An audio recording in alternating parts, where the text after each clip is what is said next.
છે આસ્થા, એમને 1 લાખ રૂપિયાનું લોંગ ટર્મ માટે ઇન્વેસ્ટમેન્ટ કરવું છે.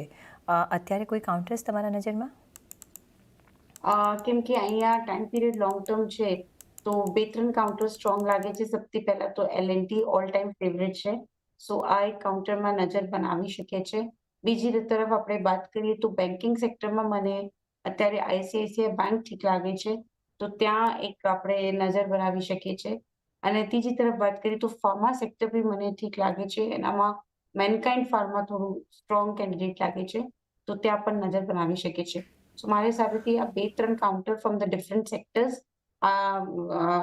બઢિયા લાગે છે અને ત્યાં એકવાર નજર બનાવીને ઇન્વેસ્ટ કરી શકે છે. ઓકે, તો L&T, ICICI બેંક અને મેનકાઇન્ડ ફાર્મા ત્રણેય ડિફરન્ટ સેક્ટર્સના કાઉન્ટર્સ છે જે એક સ્ટ્રોંગ પરફોર્મન્સ આપી શકે છે. તો તમે તમારું જે ઇન્વેસ્ટમેન્ટ માટે કોર્પસ છે અહીંયા ડિવાઈડ કરી શકો છો.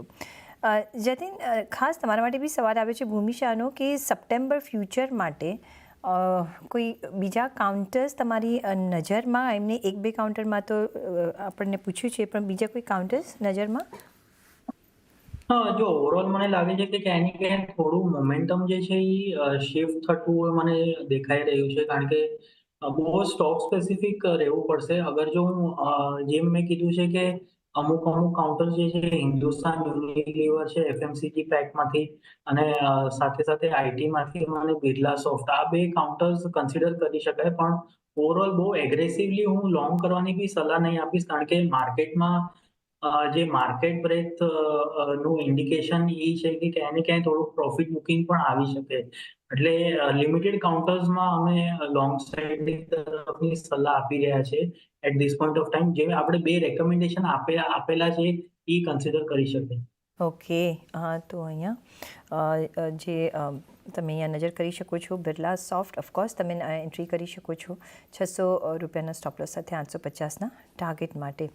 પણ જે નેક્સ્ટ સવાલ આવી રહ્યો છે સૂર્યા પ્રજાપતિનો.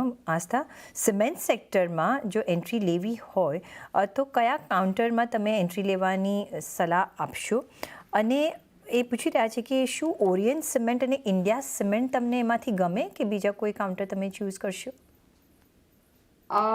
ઓરિયન્ટ સિમેન્ટની વાત કરીએ તો એ પણ ઠીક લાગે છે, પણ મને એવું લાગે છે કે જે સૌથી મોટી જે કાઉન્ટર છે આ બધા સિમેન્ટ સેક્ટરમાં આપણે વાત કરીએ તો એ અલ્ટ્રાટેક સિમેન્ટ છે.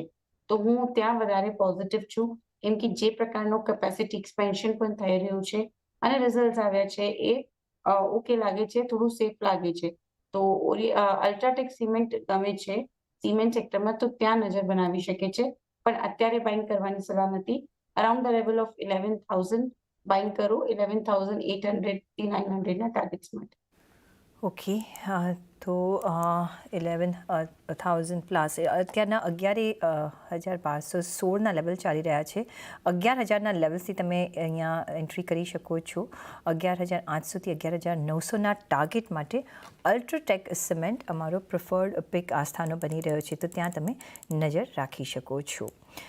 ભૌમિક શાહનો નેક્સ્ટ સવાલ છે. જતીન, ટાટા સ્ટીલનો એમને સપ્ટેમ્બર ફ્યુચર લીધો છે 157 રૂપિયામાં, હોલ્ડ કરી શકાય? 177ના લેવલથી અગર જો એ હોલ્ડ કરે છે તો મને લાગે છે કે થોડુંક લોસ થાય છે, પણ નેવરધલેસ આમાં મને લાગે છે કે ટ્રેન્ડ રિવર્સલ છે. અને ઓવરઓલ મેટલ સ્પેસમાં મને લાગે છે કે ક્યાંય ને ક્યાંય એક આપણને સ્પર્ટ ઉપરની તરફ જોવા મળી શકે. તો hold on to the September future. હું એમને એક સ્ટોપ લોસનું સજેશન આપીશ.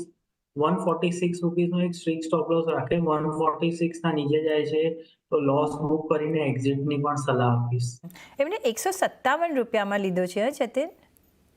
157? 147, 157 રાઈટ? હા. ઓકે, તો 157માં અગર જો લીધેલો હોય તો વાંધો નથી. મને લાગે છે કે એમનો જે ભાવ છે એ આવતા અમુક 1 થી 2 અઠવાડિયામાં એમને આવી જવો જોઈએ. ઉપરમાં મને લાગે છે કે 165 થી 66ના levels in the short term બતાવી શકે છે. તો હોલ્ડ ઓન, અને 146નો છતાંય સ્ટોપ લોસ રાખવાની સલાહ આપીશ. ઓકે 146 ટાટા સ્ટીલ માટે તમે એક સ્ટોપ લોસ રાખજો ભૌમિક. 165થી 166ના આપણે લેવલ્સ જોઈ શકીએ છીએ, તો અત્યારનું તમે સપ્ટેમ્બર ફ્યુચર ટાટા સ્ટીલનું હોલ્ડ કરી શકો છો, પણ નેવરધેલેસ 146 રૂપિયાનો તમારે એક સ્ટોપ લોસ મેન્ટેન કરવાનો રહેશે. પણ એ સાથે જ